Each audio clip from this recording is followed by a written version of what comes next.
এই মুহূর্তে নজর রাখতে হয় মণিপুরের দিকে, যে মণিপুর উত্তপ্ত ১.৫ বছরেরও অধিক সময় ধরে। তারই মধ্যে এবার দুই অপহৃত কিশোরীকে উদ্ধার করেছে পুলিশ। এদের অপহরণ করে নিয়ে গিয়েছিল জঙ্গিরা, এমনটাই কিন্তু জানা যাচ্ছে। তবে কাকচিং বাজারের কাছে একটি গোপন ডেরা থেকে তাদেরকে উদ্ধার করা হয়েছে। বিস্তারিত চলে যাবো, আমাদের সঙ্গে যুক্ত হয়ে গেছে প্রতিনিধি রাজীব দত্ত। রাজীব, কি জানতে পারছো?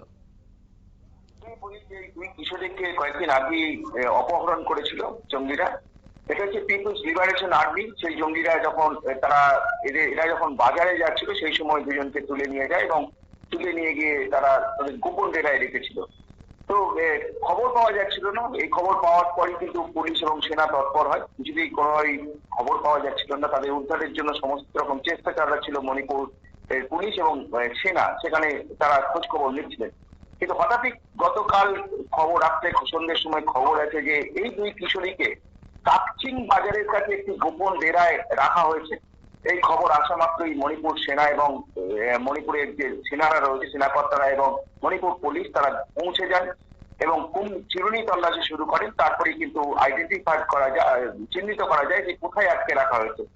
তারপর উদ্ধার করা হয় মণিপুরের এই দুই কিশোরীকে এবং সেই সঙ্গে দুই যুবককে গ্রেফতার করা হয়েছে যারা পিপুলস লিবারেশন আর্মির সঙ্গে যুক্ত। তারাই সম্ভবত অপহরণ করেছিল।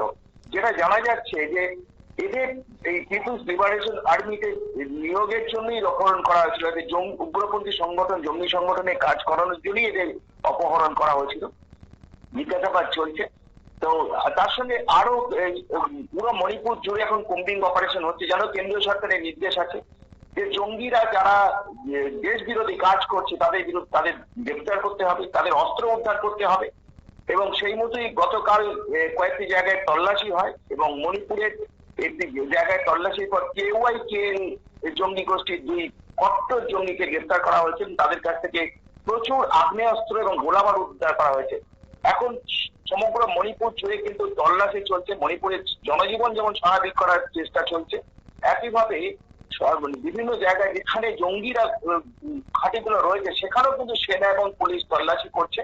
কারণ জানো যে অমিত শাহ আসছেন, তার নির্দেশ আছে মণিপুরকে স্বাভাবিক করতে হবে এবং এই জঙ্গিরা কিন্তু তারাই কিন্তু মণিপুরে গোলমাল পাকাচ্ছে, কুকি সম্প্রদায়ের মানুষদের তারা উস্কে দিচ্ছে। এই কারণেই কেন্দ্রীয় সরকারের কঠোর নির্দেশ যে কড়া হাতে মোকাবিলা করতে হবে এবং সেই মতোই মোকাবিলা করা হচ্ছে। তারই মধ্যে কিন্তু অপহরণের ঘটনাও ঘটেছিল। এই দুই কিশোরীকে অপহরণের ঘটনা ঘটিয়েছিল, তাদের উদ্ধার করা হয়েছে এবং তারা আপাতত ভালো আছে। আর এই দুই জঙ্গিকে জিজ্ঞাসাবাদ করে জানার চেষ্টা হচ্ছে যে ঠিক আর কোনো অপহরণের ঘটনা ঘটেছে কিনা। কারণ এরা খুব দুই কিশোরীকে কিন্তু তারা খুব অত্যন্ত গরিব পরিবারের এবং ট্রাইবাল পরিবারের মেয়ে। তাদের অপহরণ করার উদ্দেশ্যই ছিল যে তাদের এই দলে নিয়োগ করে তাদের সংগঠনে কাজে লাগানো এবং সেই জন্যই তারা করেছেন। যে আরো কিন্তু এরকম মনে হচ্ছে যে আরো কোনো কিছু অপহরণ হয়েছে এবং সেইগুলো জানার চেষ্টা হবে যে তাদের সংগঠনে এরকম কোন মহিলাদের নিয়ে যুক্ত করা হয়েছে কিনা।